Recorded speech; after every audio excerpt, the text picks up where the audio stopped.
Hello, welcome to your reading today. So, this is your mid March reading for 2023, or whenever you come across this video, it can apply for the next 30 days from when you come across the reading. So, let's get straight into it. So, we have a card here that is sort of the main underlying theme for you guys, and then we also have a rune here. So, let us see what card you guys have. So, the card you have is Damon. And this is the rune that you guys have for today.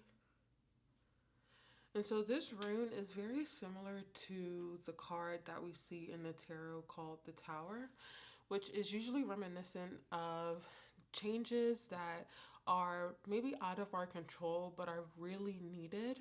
And the Damon card is very similar to messages about things in our life that have kept us locked in a sense.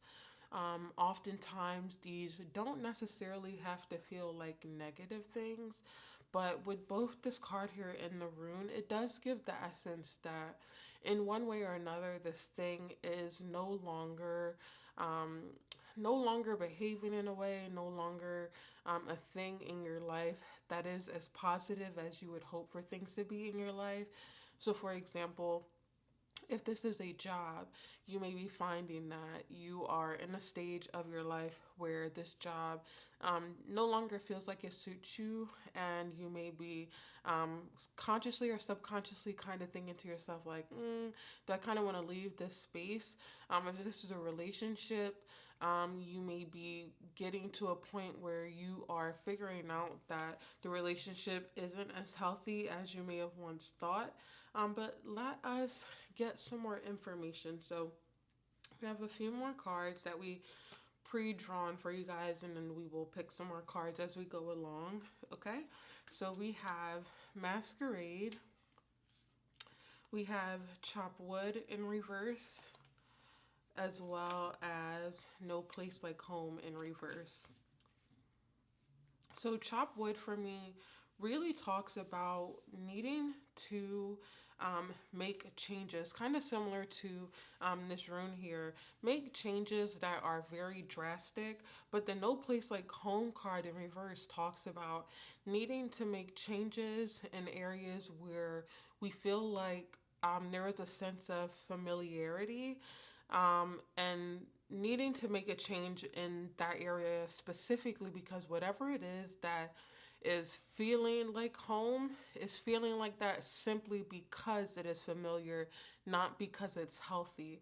And so you may be finding that with the Masquerade card here, that it's been quite difficult for you maybe to put your finger on why you may feel very indecisive in a space, whether this again is like with friends or family, loved ones, work, whatever the case or situation may be, that you may be very much so feeling indecisive, not quite able to put your finger on why does this feel like, for example, why does this feel like a soulmate? Why does this feel like a twin flame? Those sorts of things. But at the same time, in the back of your head, you're kind of saying, like, something is off, and I just can't put my finger to it. But if you see the card here, you can see that there are chains binding this person here. So, in the same sense, whatever this familiar person or familiar situation or space, it is keeping you locked from moving forward to something that is healthier for you, more beneficial for you, would allow you to experience more of what you're actually trying to experience. So, if you're in a relationship and you want to experience companionship and vulnerability and empathy and emotional support, you may find that you're not really getting that where you are. But because this person feels right, you are kind of stuck in that space. And so this reading is kind of coming in to say that that feeling that you have in that space, you may want to question it as to why it feels like that. For some of you guys, this may be because of family dynamics that you had growing up, or life circumstances that you had growing up. And so you meet a person where maybe they remind you of the family dynamic that you had growing up, but it's not necessarily a family dynamic that you may consider healthy or beneficial to you as an adult. And so it may not have been as clear to you in the present moment as to why that person felt like home. And so maybe now you're getting to a point where you start to realize that. And so this water that's kind of flowing onto this chain for me gives a story of saying that a situation is coming in, clarity is coming in that is going to allow you to see the situation more clearly. But also, too, there is an essence here that whatever is going to take place, whatever clarity is coming in, is in a way unavoidable.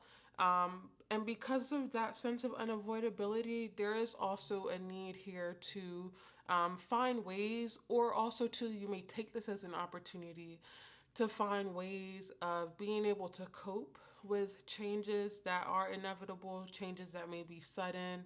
Um, Although you may find in the future that these changes were ones that, in hindsight, you found to be of benefit to you. So there's a lot kind of going on for you guys here where you're getting a lot of insights about dynamics that you have, or situations, jobs that you may have, that, inspiration or clarity, allowing change to come in to move you out of spaces that no longer really feel suited for you, or that aren't allowing you to experience life in a way that would feel um, feel more like it allows you to experience joy or blessings and other positive, pleasant things like that, as well as learning some more life skills, some more emotional skills, some more mental health skills, and things of that nature. So I do get, for this sake of some of you guys in this pile, Leo, that this may be relationship related. So I do want to pull some relationship cards, as well too, that these relationship cards can oftentimes just clue us in on some of the emotional stuff that may be going on. Um, so yeah, so let's see. Can we get some more information regarding like relationship specific or emotion specific for Leo? Okay, so the first one we have here is narcissism, manipulation, control, infidelity, disregards, boundaries, egocentric, entitlement, selfish, rule breaker. So this may be someone that you're currently dealing with, a type of relationship that you're currently in that has felt very difficult to get out of, again, because it may feel familiar, or you may feel very drawn into it.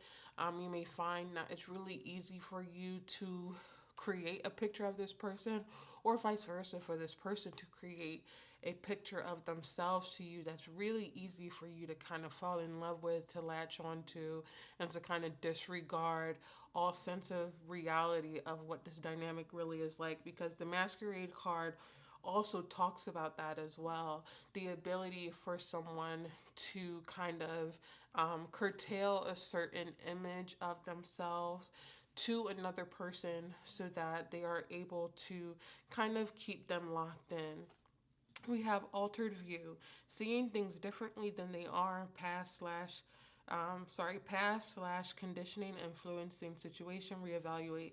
So I think that's just coming in to reaffirm what it is that we were just talking about, where you may have grown up in a family um, where certain dynamics were normal. Maybe your father or mother was abusive to the other parent in a relationship, or maybe you grew up in a home where, spare the rod, spoil the child was a kind of thing, and physical abuse was seen as discipline, those sorts of things. Whatever the case may be, in that dynamic, making it very difficult for you as an adult, maybe to decide or to be able to um, find dynamics that don't sort of have that quality to them as well.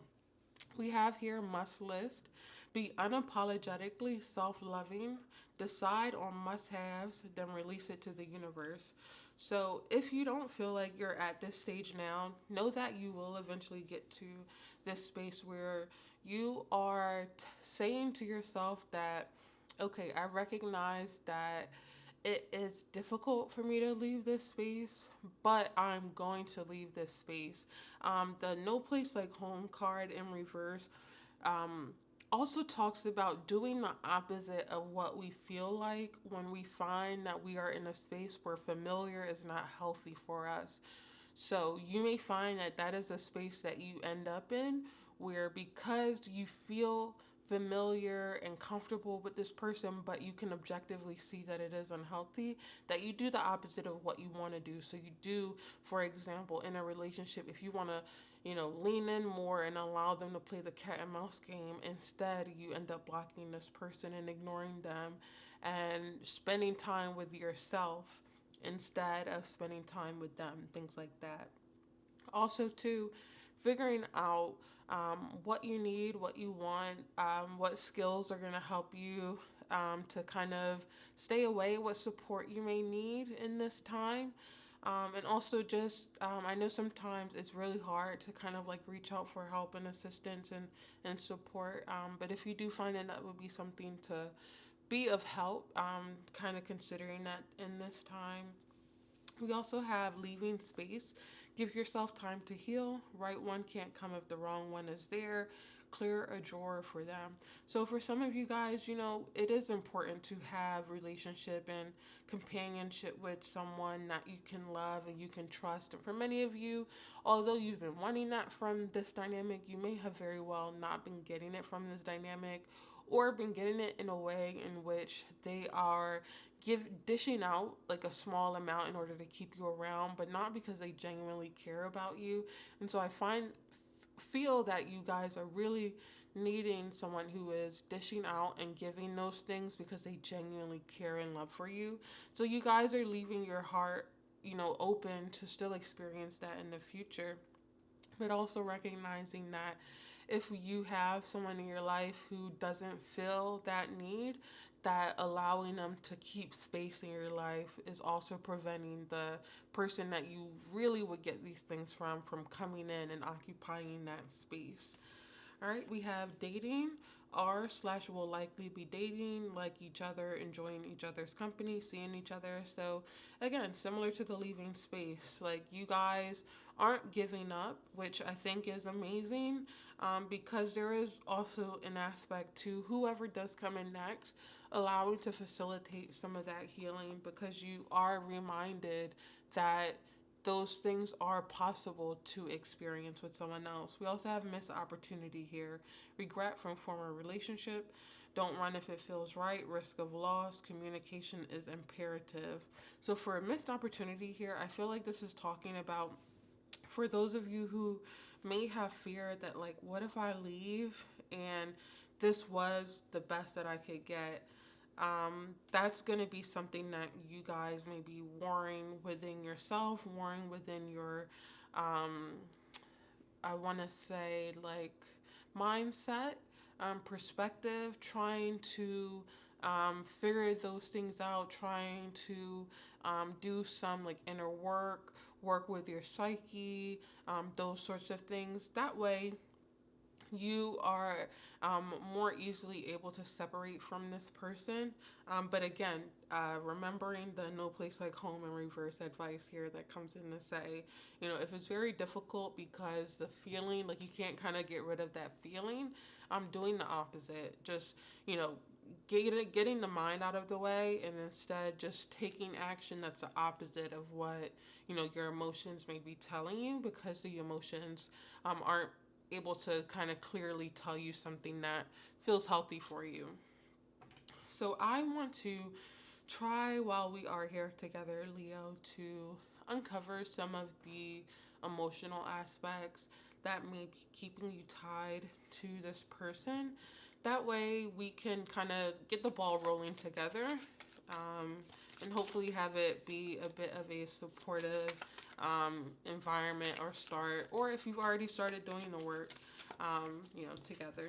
All right, so the first one we have is ritual.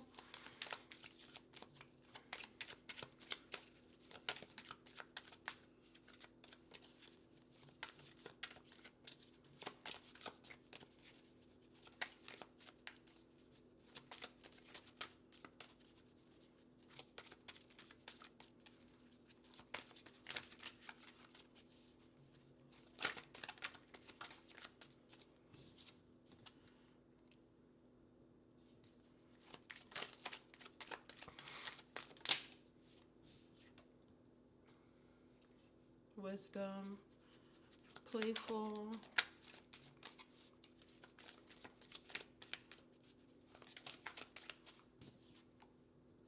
warrior. So I'm trying to get a picture here of some of what life may have been like for some of my Leos here. So this is what I'm getting. And this will be different for each and every person. So you may not resonate with all parts of this message here, but you'll know what does apply for you and what doesn't. So I feel like for some of my Leos, and what we're kind of going to talk about here is some of the things emotionally that may be making it difficult for you to step out of a dynamic that you feel like is no longer healthy for you, that you may be currently in or currently having a hard time staying away from.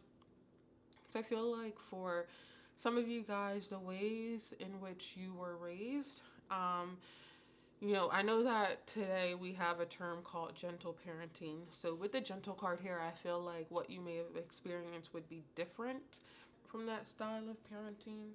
So you may have very much so grown up with a sense that, you don't question the authority of adults, you don't ask questions, you just kind of go along with whatever you're being told because I told you so.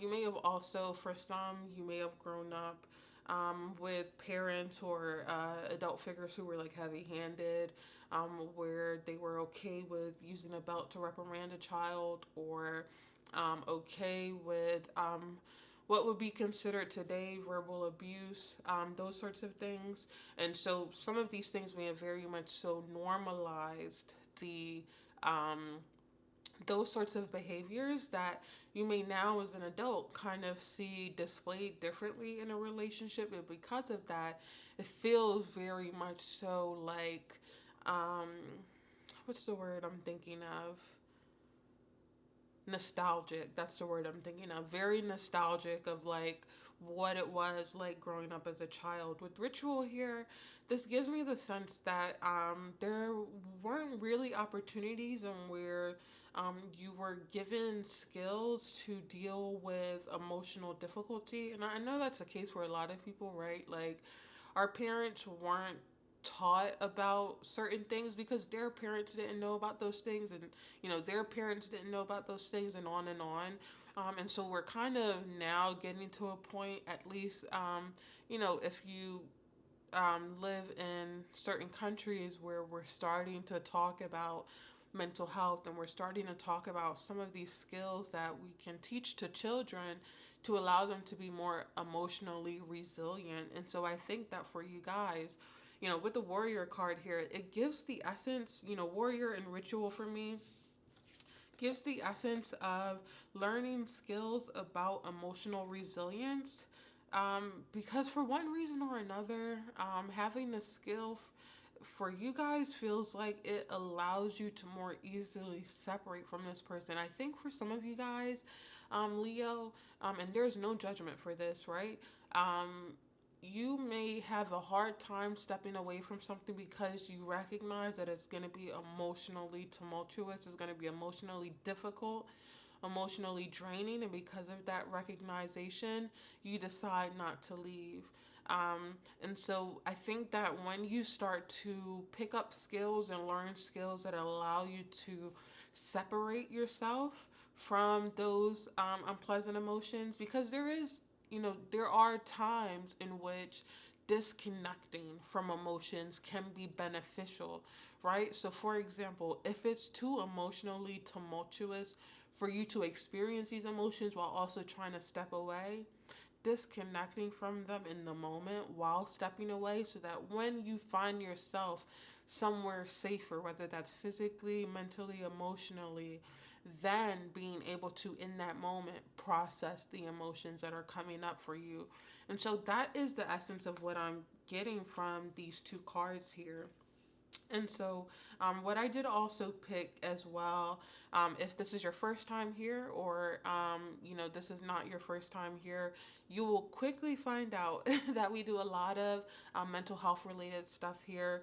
So one of the things that we have started doing recently is trying to develop our skill sets around emotional mental well-being. And so I have picked a card for you guys that is going to be a skill that you might find helpful.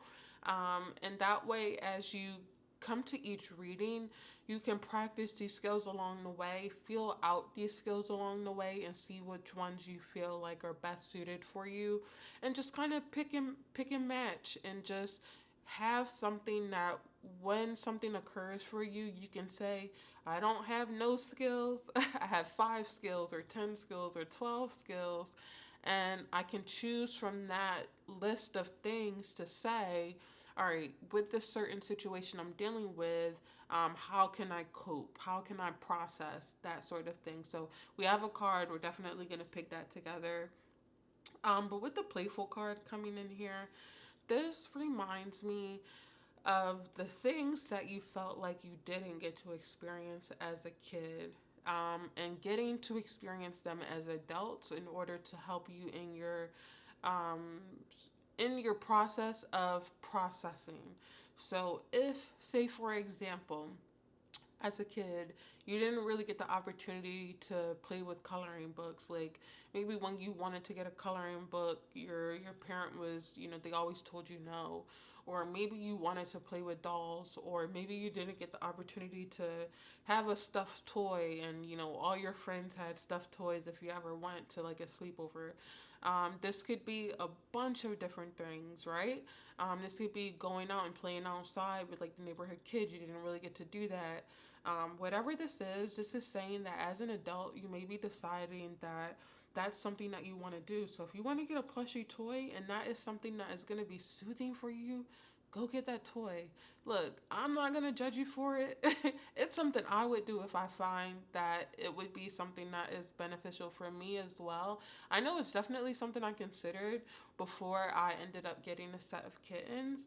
I had a family pet for the longest. I moved out on my own, and I was alone in the apartment by myself, and it was really nice for a while. But I do have my own mental health diagnoses, and so from time to time, as everything kind of ebbs and flows, I found myself in a period where it was quite difficult to manage emotionally. And some of my symptoms were kind of being worsened by being alone. And so I asked my mom, and she was like, yeah, you can, her name was Ginger, our family cat. And so I had Ginger move in with me. And when I tell you, it made such a difference to have her in my space with me. But she was very old when she came. And so it wasn't too long after that she ended up passing away. And between grieving for her and also, again, experiencing a difficulty of being alone and some of the symptoms that I have of my own mental health challenges, I found that I was kind of torn between wanting to grieve by myself without, adopting out new pets, with also needing emotional support animals. And so just went ahead and got emotional support animals, and I tell you, it has made a drastic difference. Like a night and day difference again. And so, whether these are plushy animals or, real live and true cats or dogs or ferrets, hamster, rabbits, whatever that is for you, snakes, lizards, frogs, um, and if this isn't pets and this is something else like we just talked about, just know that it's okay to experience your childhood as an adult if you weren't able to experience it as a child. Um, so, yeah, lots of stuff coming up for you guys. So, let us finish off your reading with the card that will relate to like a skill that you may find helpful to add to your toolkit. So it says, take inventory. At any moment of your day, come back to here and now by asking yourself, where am I? What do I see? What am I doing? What can I smell? Who am I with? What do I taste? And so you can use this skill as a way to reconnect to self, or also as a way to distract yourself. Again, like distraction is a tool that can be used. I want to mention that for both dialectical behavior therapy, DBT, as well as cognitive behavioral therapy, CBT, these are both skills that you as an individual can teach yourself, and there is research that shows and backs the fact that the skills that you learn are very effective, even if you don't have access to do these things with a therapist. Obviously, ideally, we're able to do these things with a practitioner or in a group setting, but these are skills that you can learn as well on your own that can be highly effective in helping you to build resistance. Sorry, not resistance, but resilience, as well as just to have skills for your mental health and well being. But distraction is one of those skills that they talk about a lot in CBT therapy, especially if you ever find yourself like overwhelmed. But we're talking about here needing to distract ourselves from that draw of another person. So you may find some of these things helpful in helping you to distract yourself from some of those things. So Leo, I know that you guys are going through it right now. I appreciate you being willing to allow me to do this reading. Please always remember that you are doing the best that you can in this present moment with the knowledge and the skills that you have, and never let anyone tell you otherwise. I hope that you found this reading of confirmation of what you've been experiencing, and I will see you in your next reading. Bye, guys.